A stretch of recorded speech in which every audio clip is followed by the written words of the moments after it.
Enquanto me apaixono, os noivos e suas testemunhas assinam a ata de casamento e segundos depois, Renata chega em casa.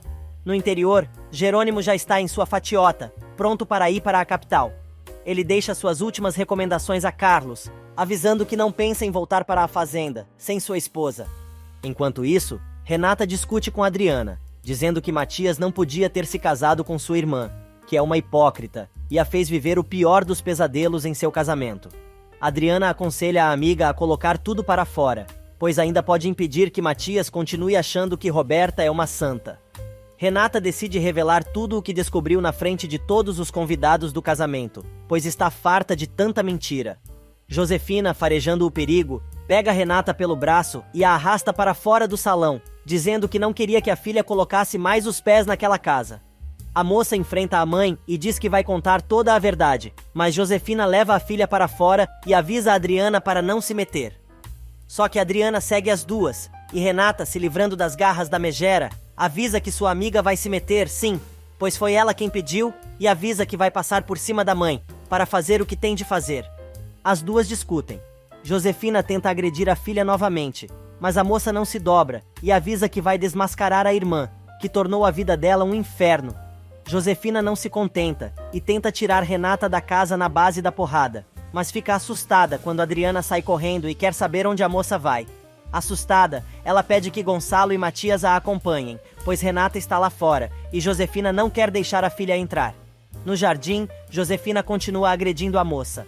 Gonçalo vê a cena e manda a esposa largar a filha. Matias comenta que achava que a irmã postiça não iria ao casamento. Renata diz que gostaria de ter chegado a tempo para impedir a cerimônia. O empresário aperta a megera e quer saber o que está acontecendo. Josefina diz que Renata está louca e quer arruinar o casamento da irmã a qualquer preço. Renata, furiosa, manda a mãe chamar o cardiologista para cuidar da noiva, pois não arreda o pé dali enquanto não fizer justiça, e diz ao pai que tentou impedir o casamento, mas não chegou a tempo. Porém, mesmo assim, vai desmascarar Roberta e diz a Matias que sua esposa o está enganando. Gonçalo quer saber do que a filha está falando. Josefina se mete, tentando convencer o marido de que a moça está mentindo, mas Adriana defende a amiga e diz que nada do que ela tem para contar é mentira. A megera manda a filha de Honório calar a boca, mas Gonçalo se mete e diz que todo mundo ali vai escutar o que Renata tem a dizer.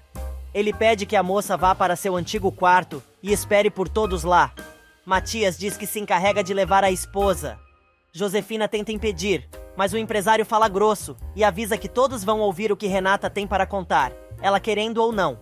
Porém, assim que fica sozinho com a cobra que tem como mulher, Gonçalo, pé da cara, avisa que os dois depois vão conversar bem de pertinho, pois já disse 1000 vezes que não gosta da maneira como ela trata Renata e nunca conseguiu compreender por que a infeliz faz tanta diferença entre ela e Roberta. Nesse meio tempo, já em casa, Ezequiel, chorando a dor de corno, pede ao filho que fique em seu quarto. Alzira bate na porta, mas ele manda o menino não abrir e explica que não quer que a esposa volte a morar naquela casa. Do lado de fora, a mulher grita, pedindo para ver o filho, e do lado de dentro, Paulinho pede para ficar com a mãe. O capataz, então, junta um par de roupa e, abraçando o Paulinho, diz que o ama e vai embora. Na mansão Monterrúbio, enquanto isso, a saia justa rola solta. Honório avisa a Constanza que não quer deixá-la desconfortável, e por isso, logo irá se retirar. Mas a socialite aproveita para dizer que imagina que agora ele tenha coisas mais importantes para fazer, como cuidar da gravidez de sua amante. O sujeito tenta negar, mas Constanza diz que sabe do bafão por fonte segura, e Branca nem tem ideia de que ela já se inteirou do assunto. Matias aparece e pede à esposa para acompanhá-lo até o andar de cima. Nesse meio tempo, inconformado, Honório tenta falar com Branca e se pergunta o que ele fez para que a mulher tenha tanta vontade de destruir sua vida. Ele tenta novamente se justificar para a esposa, mas ela deixa claro de que não existem mais necessidade disso, pois já a perdeu e agora ele que fique com sua nova mulher. Constanza diz que o casal perdeu a confiança mútua, e isso faz com que os dois desconfiem de qualquer coisa, o que torna a relação impossível. No andar de cima, a reunião familiar começa. Roberta quer saber o que Renata está fazendo ali, dizendo que é o dia de seu casamento e seu lugar é junto aos convidados. Josefina defende a filha, mas ninguém mais embarca naquela canoa furada.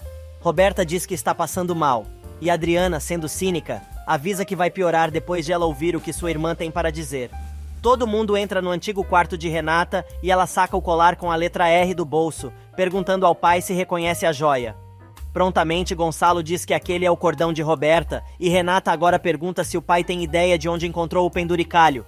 Roberta começa a fingir que está passando muito mal, apoiada nos braços da mãe, mas Renata não se dobra e diz: "Você usou esse cordão para me culpar de seus romances secretos e da sua falta de honestidade na vida." Josefina pira e grita: "Já chega, a sua irmã está doente." Só que a ruiva não acredita mais em nada e continua contando o que sabe. Gonçalo pede que a moça desembuche de uma vez e ela diz: "Bom papai, esse cordão o Jerônimo encontrou no meio das coisas de Rafael Gutierrez. O Rafa era irmão do Jerônimo, e ele tirou a própria vida por causa de uma mulher que brincou com os sentimentos dele. E essa mulher era a Roberta." Furiosa, Renata continua: "Por sua culpa, o Jerônimo achou que eu era dona desse cordão, que eu escrevi a carta que encontraram quando Rafael disparou a arma. E por eu aparecer na foto que você deu ao Rafael e que você assinou com um R, ele achou que eu era a culpada da morte de seu irmão." Matias, que é meio curtinho das ideias, diz que não está entendendo nada e Renata resolve desenhar, dizendo que Roberta enganou todo mundo, pois tinha um romance escondido com Rafael e quando ele faleceu, jogou a culpa nela, para se safar da situação. Fazendo carinha de choro e amparada por Josefina, Roberta tenta dizer que nada daquilo é verdade, mas Renata continua e ainda conta que a irmã usou o apelido de Bonita só para confundir Jerônimo, e exasperada revela: "E você sabe por que ele se casou comigo, Roberta? Para se vingar de mim, achando que eu era você e me fazer pagar pela dor que você causou ao irmão dele. A Roberta é a única culpada pelo ódio que o meu marido sente por mim." Depois de ter sido abandonado no táxi que o levava junto com Renata para a mansão dos Monterrubio, Augusto aparece, do nada, carregando uma maleta, e dá de cara com Serena. Usando seus ares de conquistador de cabaré, ele diz que não se lembra da garota, mas ela pergunta se ele, por acaso, não é amigo de Jerônimo Linhares. Saindo pela tangente, Augusto diz que já que a moça o reconheceu, imagina que aquela seja a mansão dos Monterrubio e explica que estava acompanhando Renata, que foi até ali para impedir o casamento da irmã. Enquanto isso, no aeroporto, Jerônimo coloca a cabeça para funcionar e tenta novamente se convencer que a esposa o ama, pois, caso contrário, não teria cuidado dele quando quase se afogou e acaba se afundando em suas dúvidas, prometendo a si mesmo descobrir toda a verdade. Na mansão a coisa está feia. A discussão continua acontecendo e Josefina resolve exigir que o marido termine com o escândalo. Mas Roberta, apesar de estar passando mal, continua afirmando que não sabe de nada, mesmo Renata esfregando o colar com a letra R na cara da irmã. Gonçalo se mete na história, pedindo para Renata se acalmar, mas a moça não cala a boca e desembucha toda a sua revolta contra a irmã e as suas armações para separá-la do marido. O empresário avisa que ninguém acredita nas mentiras de Jerônimo e Matias resolve revelar que o sujeito não fez mal somente a ela, mas também a Roberta. Ainda mais revoltada, Renata quer saber qual é agora a merda que seu irmão postiço está falando. Matias então revela que o filho que a Roberta está esperando não é ele, e sim de Jerônimo. Enquanto isso, no interior, Álvaro continua torturando Catarina, mas o médico se diverte dizendo que a mulher agora é sua prisioneira e vai poder mantê-la ao seu lado para sempre. Na mansão dos Monterrubio, Renata não acredita no que acabou de ouvir e Josefina, dando uma de sonsa, pergunta a Roberta se é verdade o que Matias acabou de dizer. A infeliz entra no jogo e acaba confirmando, alegando que se calou porque, além de ser monstruoso o fato dela estar esperando o filho do marido de sua irmã, e além de tudo, Matias resolveu salvá-la do escândalo. Renata se desespera ainda mais e Roberta resolve piorar a situação, dizendo que contou que os dois ficaram juntos no apartamento do energúmeno, mas ela não acreditou e a moça acaba se lembrando da situação.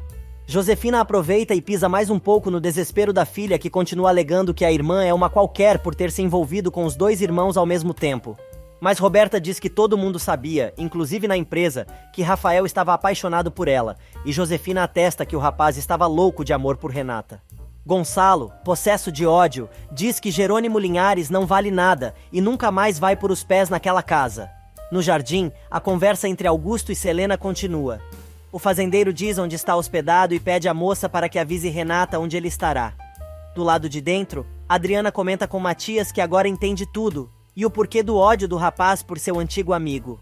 Chorando muito, Renata diz que apesar de tudo ama seu marido, e Josefina segue com seu discurso de ódio, condenando a filha e colocando a culpa que aconteceu na família em Renata. No andar de baixo, Constanza tenta controlar os convidados, que estão sentindo falta dos noivos e seus pais. Gonçalo manda o show do casamento de Matias continuar para evitar um escândalo ainda maior. Mas, assim que fica sozinho com Renata, ele tenta consolar a moça, que está simplesmente destruída. Constanza, depois de ver o que estava acontecendo no andar de cima, decide voltar para a festa e agora tem de enfrentar Honório, que alega que o filho que Branca está esperando não é dele. Mas a mulher alega que uma só trepada é suficiente para fazer um bebê, e isso ela nunca vai perdoar, e pede o divórcio, alegando que quer ficar com César, para não ter de escondê-lo como ele faz com sua amante. Nesse meio tempo, Roberta não consegue entender o que acabou de saber a respeito de Rafael e confronta sua mãe. Mas Josefina diz que o rapaz era um louco, assim como seu irmão, e não acredita que ela não amou o namoradinho, já que agora está casada com um Monterrubio e ganhou a batalha contra a irmã. Alguns momentos depois, Adriana elogia a atitude de Matias, dizendo que o admira ainda mais pelo que fez e ainda revela que agora o enxerga como um homem muito grande, como sempre foi. No jardim, Adriana encontra Augusto e diz que não vai dar para ele ver Renata naquele momento. E no quarto, Renata, sentada no chão, conta ao pai todo o seu sofrimento e revela que Josefina a proibiu de voltar para a mansão, pois lá não teria mais lugar para ela. Indignado, Gonçalo deixa claro que aquela casa e aquela família sempre serão dela. No interior, outro rolo está pegando. É que Ezequiel, indignado, conta a Carlos e Lázaro que Alzira o traiu e quer saber com quem foi, pois não sabe de quem é o filho que está esperando. E enquanto Catarina chora, Álvaro bebe. Padre Severino bate na porta interrompendo a festinha e diz que Ezequiel já descobriu tudo. O médico diz que não é problema dele e alega que o padre está viajando com tanto vinho que anda tomando no altar. Catarina tenta chamar atenção, mas não consegue. Ela consegue jogar uma banqueta no chão e o padre ouve, mas o médico diz que é a televisão e expulsa o sacerdote. Naquela noite, Jerônimo chega à capital, disposto a esclarecer as coisas, mas na casa dos Monterrubio, Renata, destruída, recebe apoio de Constanza, Matias e Adriana. O desastroso casamento de Roberta acaba finalmente, e Josefina diz a Gonçalo que Roberta está terminando de arrumar as malas para a lua de mel. Porém, o empresário pede que a esposa o acompanhe imediatamente até o seu escritório, pois precisa falar com ela. Nesse meio tempo, Selena não perde tempo e acompanha Augusto até seu hotel. O safado, que não perde um rabo de saia, chama a menina de anjo e diz que ela o salvou na casa dos Monterrubio. Direta e reta, a moça diz que sabe muito bem o que pode fazer com o sujeito e diz que podem começar tomando um drink no bar do hotel. Augusto diz que prefere deixar para outro dia, pois está cansado e coisa e tal. Porém, Selena insiste e diz que sabe muito bem o que pode fazer para aliviar o cansaço do sujeito. Vendo que não vai conseguir fazer o sujeito mudar de ideia, ela deixa o número do celular e diz que espera a ligação dele no dia seguinte. Mas o moço, ao ficar sozinho, deixa uma mensagem de voz no celular de Renata, pedindo que a moça entre em contato. Na mansão, Matias diz a Roberta que não vai ter lua de mel para poderem acabar com aquela farsa, pois não dá para viver com mentiras e escondendo coisas. No escritório, Josefina e Gonçalo discutem. O empresário diz que não vai tolerar mais a forma como a mulher trata a Renata, avisando que se ela quiser que ele continue morando ali, vai ter de pedir desculpas para a filha e dizer que a casa também é dela e ameaça. Ou você pede desculpas, ou ela e eu vamos embora. Furiosa, Josefina acaba concordando. Em seu quarto, Renata recebe a empregada, dizendo que Jerônimo está do lado de fora, querendo falar com ela. Constanza chega em casa e encontra César esperando por ela. A mulher conta todo o escândalo que aconteceu no casamento. Comenta sobre o fracasso do casamento de Renata e Jerônimo, e ainda por cima descobri que Honório vai ser pai, e por isso pediu o divórcio. O rapaz se enche de esperança, mas a mulher ainda está muito confusa. Mesmo assim, os dois acabam se beijando. Nesse meio tempo, Renata resolve encontrar Jerônimo no jardim. Ele diz que está ali para ser sincero, mas toma o maior bofetão, e a garota manda ele sair de sua vida e não a procurar nunca mais.